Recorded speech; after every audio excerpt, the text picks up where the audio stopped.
Hello, this is Richard Jacobs with the Future Tech and Finding Genius podcast. I have David Pride.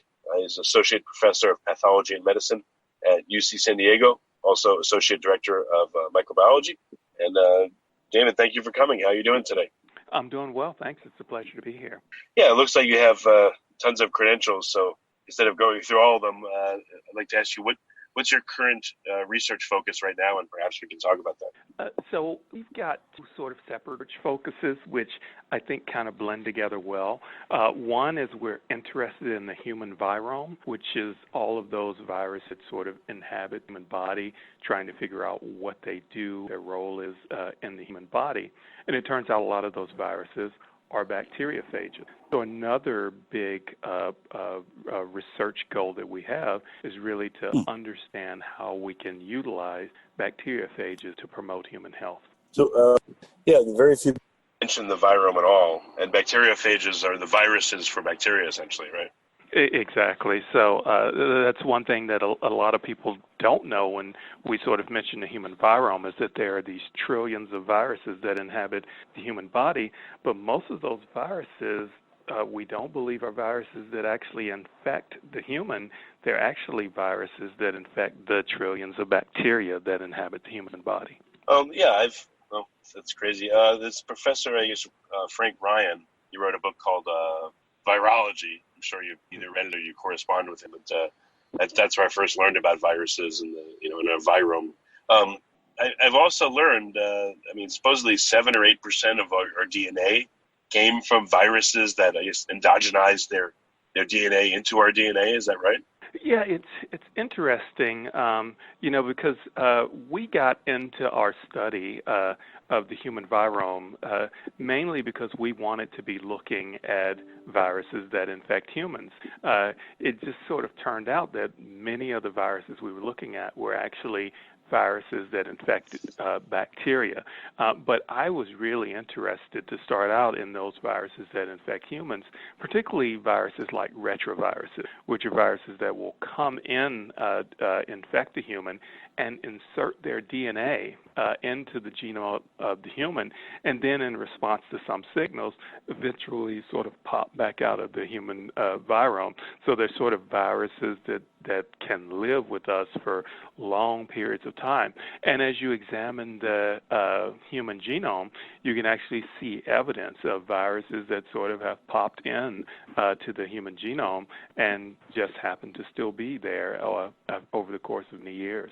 Yeah, that's crazy. The viruses that, endogenize into the human genome, what are they doing, and do they have a timer? How do they know how long to sit there, and do they, under certain conditions, do they then produce more of their own using the cell's machinery for some purpose? So I have to say we don't fully understand that about virus human genome. Neither do we understand that about viruses of bacteria either. So, for example, viruses and bacteria have two sort of separate types of lifestyles. One is where they just come in exclusively kill the bacteria with the goal of they come into the bacteria, make a bunch of children, kill the bacteria host, and by killing it, they spread all those children around to identify or define the next host. The other sort of lifestyle that they have is where they actually will come into the genome or into the bacteria, integrate their DNA into the genome, and in essence, using that sort of lifestyle, the survival of the host becomes survival of the virus, because as long as the host continues to live, that virus that has integrated itself into the genome continues to live as well. And so we know that that's a strategy that these bacteriophages use to ensure their survival, but it's also the strategy that a lot of these retroviruses in the human genome have used to sort of ensure their survival as well. Unfortunately, we don't fully understand those that sort of let the virus know that it's time to come out. For example, some viruses at some low level will just continue to make copies of themselves even though they're integrated in genomes, and some respond to very specific signals that say, okay, something's going on, it's time to just kill these hosts and and produce as many of ourselves as possible so that we can spread. In viruses, we recently have some of the signals that they respond to, at least in bacteriophages, but we don't understand those signals well for some of the retrovirus humans. But is their goal always to replicate and kill, or I guess the ones that endogenize, it doesn't appear to be their goal. It's not like they're going into a dormant state, sitting in our body and hiding out that way. They're actually amazingly becoming part of us, which is crazy, and guiding our evolution. But what's their goal there? It's weird. Yeah, I think the goal there simply is a survival strategy. There are two ways to survive, as I sort of pointed out. One is to make a bunch of children and spread those children as far as you can to identify hosts where they can make more children and just continue to multiply over time. And what actually seems like a bit simpler strategy is just to integrate into the host. And that way, as long as that host survives, you survive. So the way I tend to think about the goals of viruses in general is that their sole goal is to survive. It's just a matter of which strategy they're trying to survive. Do you consider viruses living things, or? Oh boy, that's really an interesting question. I will say, growing up, I was taught, that viruses were living things, and I know there's a lot of people that don't really consider them living things. I mean, there's plenty of bacteria and viruses and other types of cells. I mean, they don't have a centralized nervous system.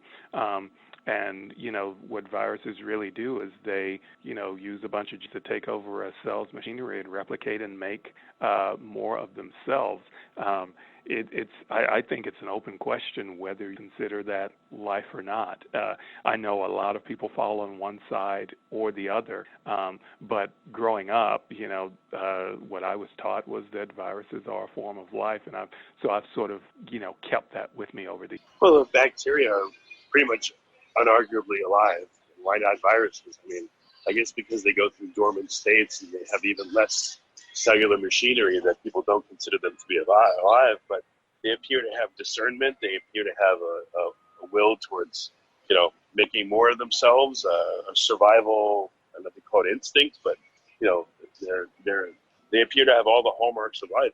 Yeah, and I won't argue with it. I think realistically one can make a reasonable case that that you should consider virus as a form of life.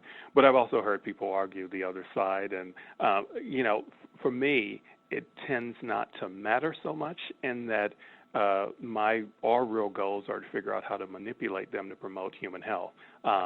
So whether one considers them alive or not really is a bit immaterial to the sorts of we're trying to move forward. Right. Well, what are you trying to do? Are you studying, specifically bacteriophages, and perhaps seeing which ones kill bacteria that kill us, and maybe trying to stop that, or what's your focus? Yeah. So our focus is it's broad.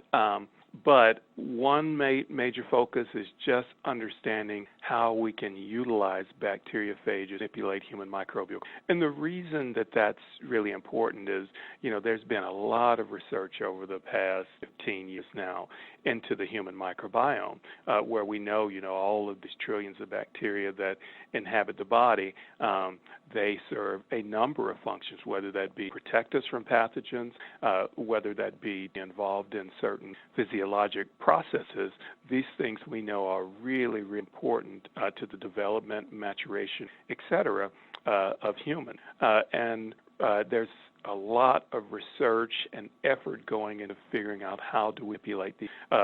For example, we know that in fact, when one has, for example, a lean or an obese phenotype, a large part of that are actually the microbes in the body. If you take microbes, for example, from a lean mouse and you put them into an obese mouse, feed the obese mouse the same diet, those mice will become lean. If you do the exact opposite and you take microbiota from an obese mouse and you put them into a lean mouse feeding the same diet, those mice will become fat.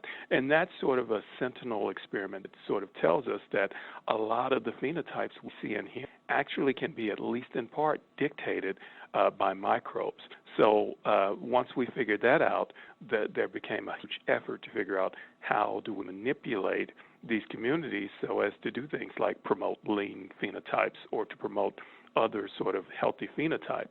We are really interested in how viruses, mostly bacteriophages, to manipulate microbial communities so that we reproduce healthy phenotypes, ideally in humans. What's the environment like inside of us? I mean, is it just teeming with bacteriophages, and how are they affecting our microbial constituents? Are they continually, thinning the herd of various microbes in our body?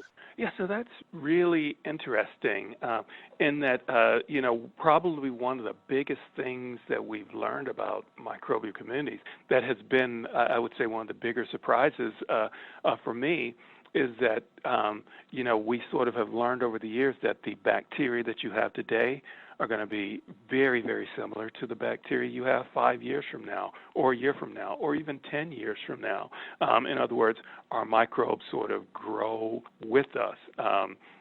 And the one thing that I never believed is that our viruses sort of grow and mature with us as well.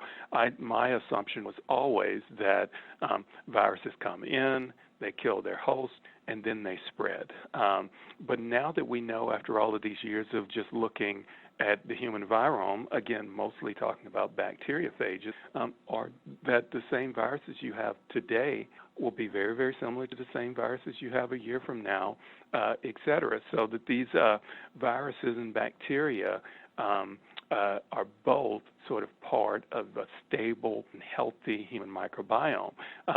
Thus, one way to think about it is that they've sort of reached a sort of stalemate, right? Because all of these bacteria don't want to be killed by viruses, and all of the viruses obviously want to kill bacteria or to just stay in the genomes of these bacteria as a survival strategy. So there's a huge competition that's going on all the surface human body between bacteria and viruses all the time.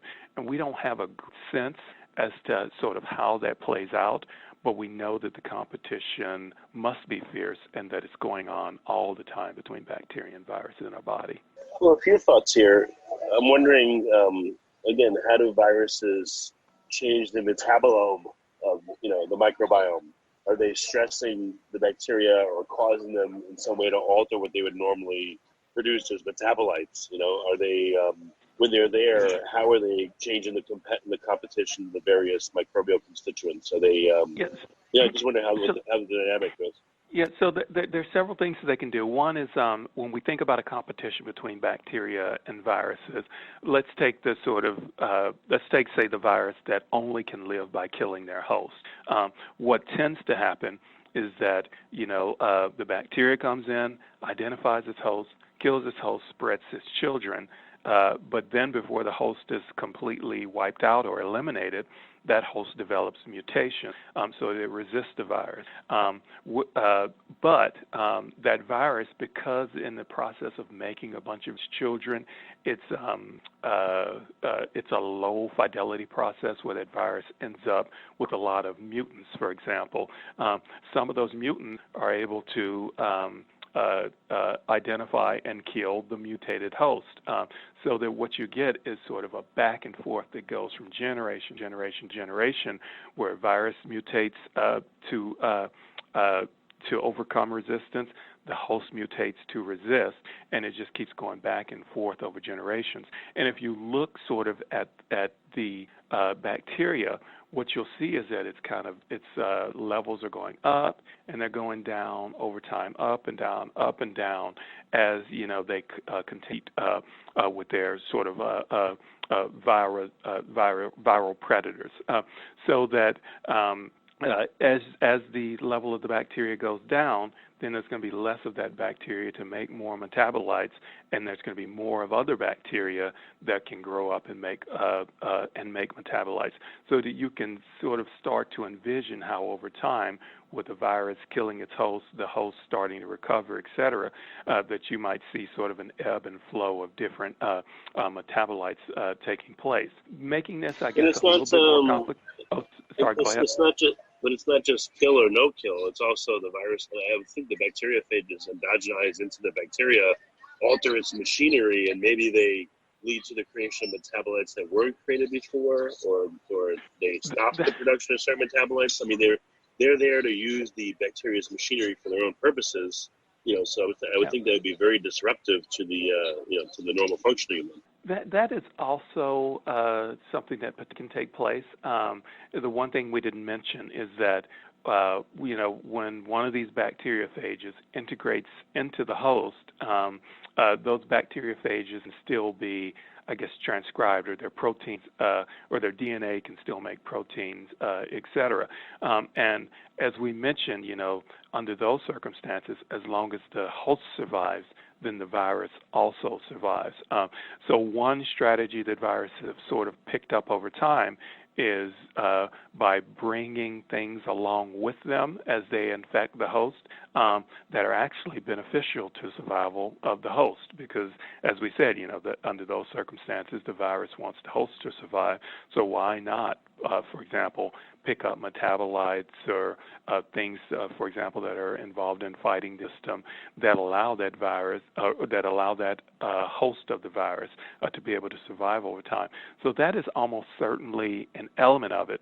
An additional element, though, would be that the viral community themselves are not static, meaning that we're exposed to new viruses all the time, particularly when it comes to bacteriophages. Probably the surface of the planet is full of bacteriophages, so that as we leave our house and we, see new environments, we go to the store, we go to the restroom, etc., we're constantly being exposed to viruses that we haven't been exposed to before. So one element of, as you were sort of mentioning, doing things like changing the microbiome, potentially changing metabolites as well, is the fact that we are seeing new viruses to which these bacteria are not resistant to, so that you could go somewhere, be exposed to a virus, that virus starts wiping out a good portion of, say, the E. coli or something in your gut, and that has the potential to alter your metabolism. So both of those things, I think, play a potential role in how these viruses may be at the microbiome over time. So how do you pick this apart? I mean, first of all, are there any predators for bacteriophages or viruses themselves? So that's sort of an interesting question. Are there predators? There are certainly things that kind of piggyback on them. So in other words, there are viruses or virons or whatever the term might be that sort of over time being integrated into a genome have lost their capacity to make complete viruses. But they're able to sort of piggyback on the idea of when a new virus comes in, they can use the machinery of that new virus to actually make viruses themselves. So I'm not sure if you would refer to that as predators, but there are things out there in nature that do take advantage of viruses, so that viruses are sort of not I would guess, predator sort of free part of the food chain. In fact, they have some of their own sets of problems. But some of the things that viruses really have to compete with are the bacterial hosts themselves. And that's I think, one thing that we really haven't mentioned much at all, but a lot of the bacteria don't really want to have viruses. So they develop different mechanisms of resistance, whether that be to try to chew the viruses up, whether that be to try to take a piece of the virus and identify that virus as foreign, so that the next time you see it, that virus can infect you. But bacteria actually expend a lot of energy trying to prevent themselves from being infected by viruses. So again, can you go a little bit more specific into the mechanisms by which bacteria use to identify and protect themselves against viruses? Sure. So one thing that, and it's one of the first things I probably ever studied as a graduate student, are these things called restriction modification systems, where what an organism will do is it'll pick up a DNA that has a restriction enzyme and a modification enzyme. And what that modification enzyme will do is it will go through your DNA and modify it at certain residues. And that's sort of how it recognizes self, because any piece of DNA that is modified at a very specific residue, that's recognized as self. Therefore, anything that comes in, say a virus or even a plasmid or any other parasitic piece of DNA that is not modified at that residue, will be recognized as non-self.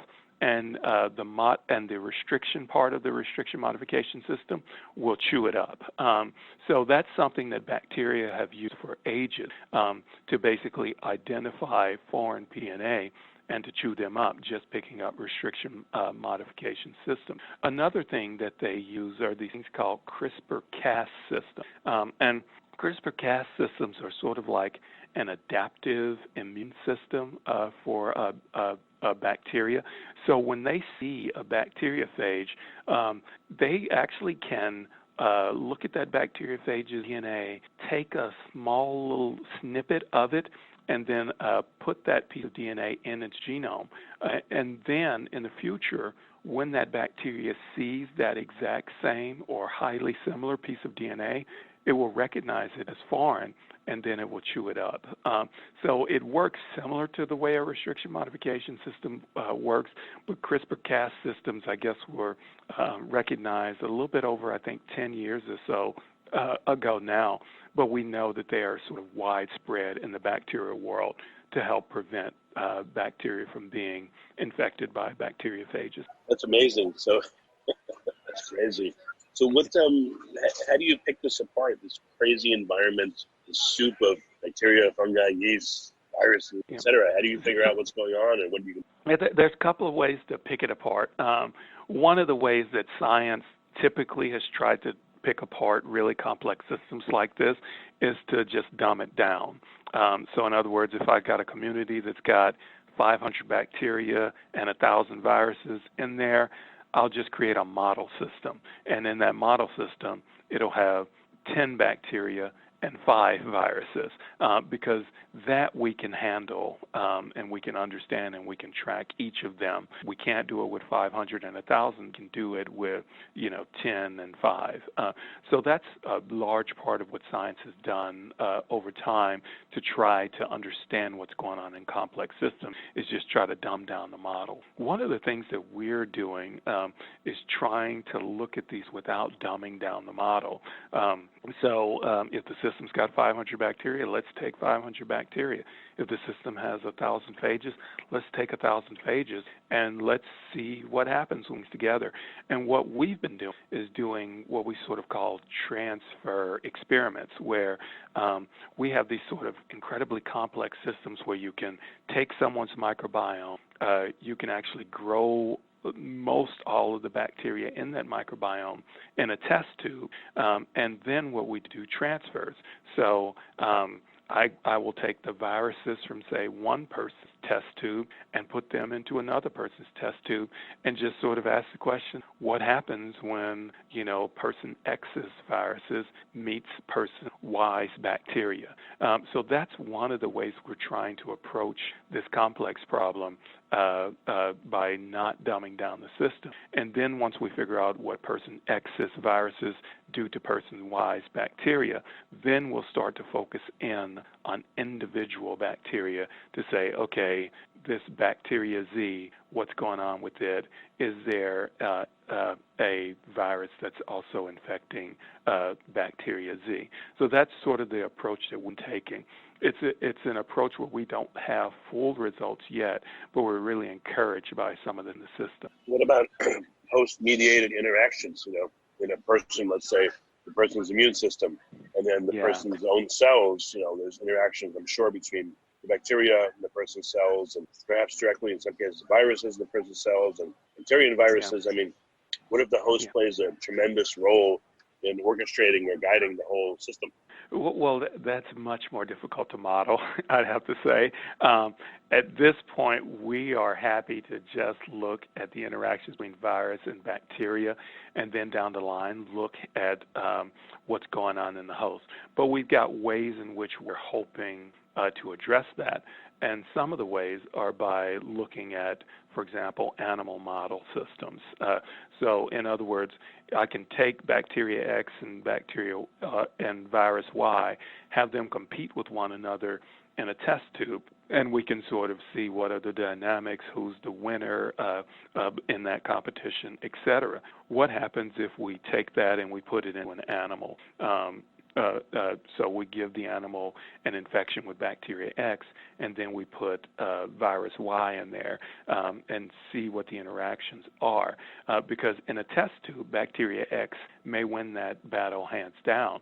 But once we take it out of a test tube, we put it in animal, where the animal's immune system may have some impact on the dynamics that we see in that competition. Maybe we'll end up with. So those are things that we're strongly looking at doing, and I know other groups are trying to investigate what happens. Look at these sort of complex animals as well. So what have you figured out about bacteria and virus interactions? You mentioned how the bacteria will use CRISPR-Cas to sample the virus and endogenize either a defense to it or maybe the virus material directly. What other kind of interactions have you seen where you take, one host bacteria and cross it with another person's or another organism's viruses? Well, I would say that and I think I mentioned this already. The biggest surprise for me has been in studying how persistent viruses are. I just never that the same virus you have today will be the same virus you have a year from now. Even bacterial virus. It's just sort of amazing how sort of interaction between host and virus seem to end up at stalemates, but not just a stalemate that lasts for a short period of time, but stalemates that last almost indefinite. That's been one of the biggest sort of surprises that it's initially I've had such a difficult time understanding. The other thing that we have found looking at some of these, just trying to figure out some of the interaction, are some of the terrestrial that viruses pick up.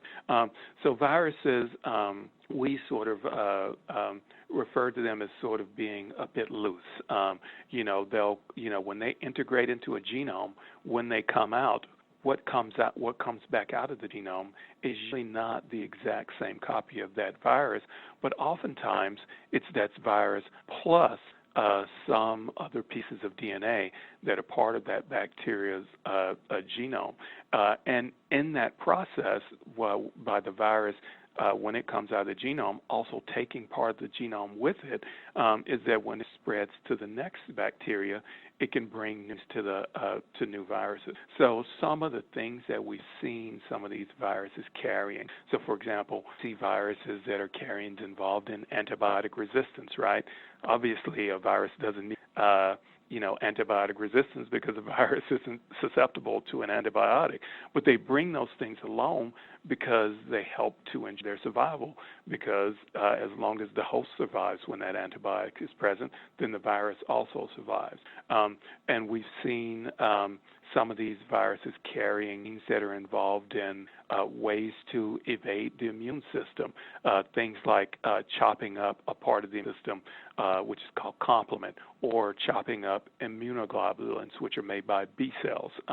We see sorts of things in viruses, and we immediately know, hey, these aren't things that the viruses are using really for their own benefit. They're really used to protect their hosts. As long as their hosts survive, they're able to sort of survive and thrive in many, many settings. Definitely. This is crazy. I'm not even sure what to ask you at this point, but I mean, where are some of the near-term breakthroughs that you're sensing are going to happen, in particular with your research? What questions are coming close to being answered? Well, I'll say, I'm really hopeful that some of the research is going to really help to uncover how we virus manipulate the microbiome, particularly to manipulate phenotypes. We talked a little bit about lean and obese phenotypes. Wouldn't it be great to be able to, for example, take a virus that kills certain bacteria where those bacteria use promote obese phenotypes, and suddenly you have a lean phenotype. So those are some of the questions that we're really asking, that we're trying to experiment to demonstrate that viruses can be intimately involved in those processes. The other things we're trying to figure out is really sort of how to build or how to find a better virus, because some of the things that we've really been involved here at USD, particularly we've got a that's really involved in phage therapy, is the idea of bacteriophages to treat pathogens that are resistant to antibiotics. So we're really hoping that a lot of the sort of work that we're doing looking at the virome leads us to identify individual bacteriophages that can be to kill pathogens that cause human illness, Staph aureus, Pseudomonas, or Enterococcus, and those sorts of things. So that's part of the other thing that we're in the laboratory, but really working with a lot of collaborators across the U.S. And the world, really to try to figure out how we can identify phages and how we design studies to demonstrate that antibiotics are by which to either manipulate the microbiome or ill. Well, why is there such, pun intended or double entendre intended resistance to anything but broad spectrum antibiotics? What are some of it seems like phages have been known about for quite a while, but there's very little movement in that area. I don't see, I don't know, I don't see everything, but are there a lot of clinical trials going on of phages, or is it really slow? Like, what's the stage? There's not a lot of clinical trials. There are, there's definitely going to be at least a couple that I know of in 2020 using phages. But, for a long time, antibiotics has sort of been a bit of a crutch in modern medicine. We use them for anybody who's coming into the hospital with low blood pressure or fever. We just use them empirically. And the reason we've done that is that they work so well, and they have worked so well over time.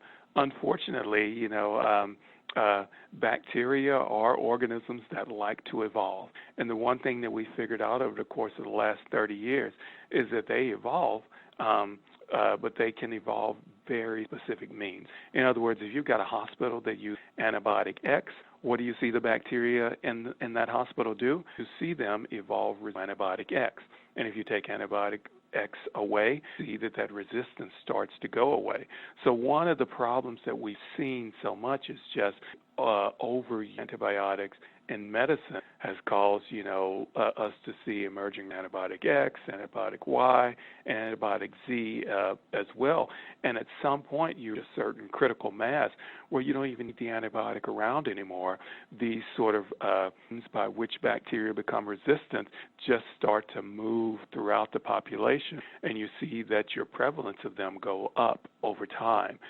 So that in medicine, we're now a lot of microbes that tend to have high prevalence for antibiotic resistance. And really the only means by which we can respond to that are to develop new antibiotics for which there hasn't been a great movement towards, or to develop antibiotic alternatives. And I think we're pretty clearly sort of antibiotic alternative development era right now. And that's why we're starting to see a lot more interest in phages, because there's so many of them on the planet. And they're just such an obvious antibiotic alternative. How does a bacteria and a phage find each other in the wild? Is there any, maybe this is crazy, but I don't know, without any long-range signaling, and long-range could be over 6 inches, how do these creatures find each other? It's weird, isn't it? Well, part of it is, part of it, of course, is just dumb luck, right?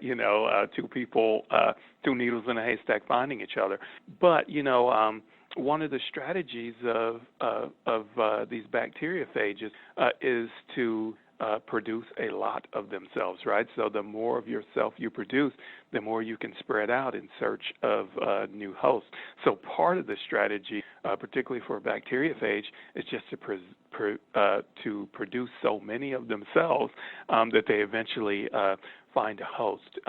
There's one sort of other concept, though, that has recently come out of a research group right here in San Diego, Forest Rowers Group, where they've actually shown that these bacteriophages sort of motion called subdiffusive motion, and it's sort of for these organisms to move to increase their ability to contact potential hosts. So I think it's also pretty clear that phages have evolved in ways to increase their potential for contacting potential hosts. The other thing that some of them is they're able to bind to surface. So you can imagine how that might be beneficial if you're a virus, because if you can bind to a specific surface and you've just got an intact virion, you can just sit there and wait till an unsuspecting host comes by that you can infect. So there's several different strategies that we know of that these viruses are using to increase their probability to contact hosts, and all of them seem to sort of be cumulative in survival of these viruses. But have you or any scientist taken bacteria, cultured them in a dish, and you knew it was, or to the best of your knowledge, it was antiseptic, there's no viruses around, and then all of a sudden you see that there's phages around them interacting and preying upon them? Well, I don't think we've done that before. I certainly, the experiment you described certainly sounds like something that probably has happened before. But the one thing that I probably didn't particularly about these bacteriophages is they do tend to have rather limited host range, meaning that if you compare to an antibiotic, if you take an antibiotic like penicillin, it's pretty easy to predict, that penicillin will kill bacteria X and bacteria Y, et cetera. When you're using a bacteriophage, it's not nearly that predictable, and that sort of becomes a real problem when it's hard to predict the host range. And in addition, the host range is sort of limited. If you're growing any given bacteria in a test tube, for example, it just limits the potential that just by random bad luck, a phage is going to come by, contact that bacteria, and that phage happens to be a potential predator of that bacteria. So I think all of those things together limit the potential for that happening. With that said, there's so many bacteria and so many phages on the planet. What you're describing is probably something that happens all the time. It's just probably unlikely to happen if you're growing a bacteria in a test tube in a research laboratory. Well, maybe you should try it. It'd probably be an easy experiment. Well, I will say we grow bacteria all the time that don't have bacteriophages in a test tube. We've yet to have, say, a bacteria, just kind of die off, and us believe that that's happened because randomly a bacteriophage, it came across a bacteriophage that can kill it. I guess that's possible that it's happened. We just have never actually tested that something like that has happened. Well, have you ever cultured bacteria and then looked at the microenvironment of the bacteria a few days into the culture to see if there's anything, any phages there, any other creatures that have been attracted? Oh, yeah, we've done that. But I don't think we've been able to answer the question sort of as you put it. Usually, when we've done that in the past, it's because when we cultured it, we found that, that bacteria actually has a phage that's integrated into its genome already, and that's what ended up in the milieu. I don't think we've ever sort of assessed it in the way of, some bacteriophage, floated through the air and somehow made it into the culture and is killing our bacteria. Yeah, it's just, anyway, the more I ask, it's just, it's hard to discern what's going on. And I just think about, because what you describe, I think, is an interesting experiment. It's just, I would imagine probably having to have 1,000 tubes of bacteria growing to see one event happen, because it's what I believe is it's probably a relatively low probability thing that probably does happen, but we'd have to have so many bacteria in the lab to be able to identify that happening. Yeah, and there's also, what comes to mind too is the chicken and the egg problem. What came first, viruses or bacteria? Where do viruses come from? One place they come from bacterial or eukaryotic cell machinery, Where do they originate?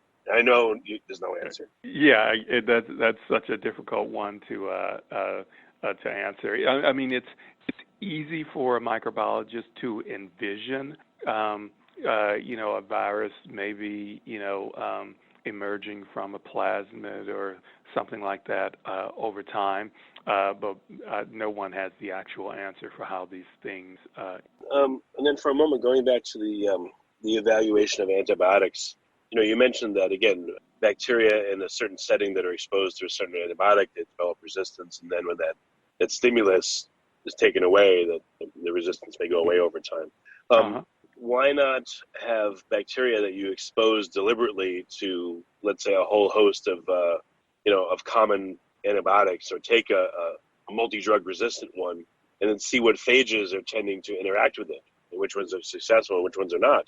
And then you'd probably have a roadmap of what to do to intervene with that bacteria. Yeah, and a lot of people are trying to take advantage of that kind of strategy. Because we had sort of mentioned the sorts of phages that we work. So, for example, in phage therapy, where you're actually trying to use a phage to eradicate a pathogen that's making someone sick, we typically use only viruses that come in and kill the host. We never use viruses that have the potential to come in, integrate into the genome, and perhaps even support the survival of the host. We always use the other types of viruses. So in our sort of way of thinking about it, and unfortunately I think I forgot your question. What was your question? Well, I was saying, if you take I guess probably the shortest shortcut is you take a multi-drug resistant bacteria, and then you look and see what phages interact with it, which ones kill it. And then from there, if you find some ones that kill it, why not use those? Yeah, so back on that note, we were talking about viruses that sort of integrate into genome. So we tend not to work a lot with viruses that integrate into the genome. But the one thing that we know about these viruses is they've already figured out, how to attack this particular host, for example. They've already answered a lot of the questions we want. The only problem is that they have a propensity to integrate into the host instead of killing it. So one of the strategies that a lot of people are trying to use now is to take those viruses that have integrated into the host, take them out of the host, and just get rid of whatever machinery they have that allows them to integrate into the host. And suddenly those viruses that used to be integrating machines suddenly just become perfect killing machines. So that's what a lot of people are trying to do. Unfortunately, these viruses aren't nearly to work with as the ones that typically just come by and kill their host. But what you sort of mentioned really is the strategy that a lot of folks are trying to use. Can you just rename the 5 or 6 people you mentioned? Sure. I mentioned Emma Allen Vercoe. She's at the University of Guelph in Canada. She's got the in vitro system for growing complicated microbial communities. I mentioned Forrest Rower, who's at San Diego State University, and he's sort of a pioneer of working on the virome, and a lot of the concepts I've talked about today. His lab's really responsible for a lot of that stuff, and he really works on cystic fibrosis now. And he'd probably be a great person to have on.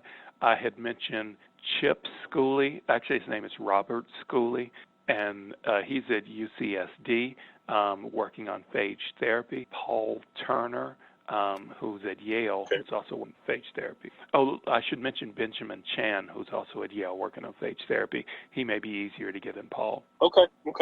Well, amazing stuff.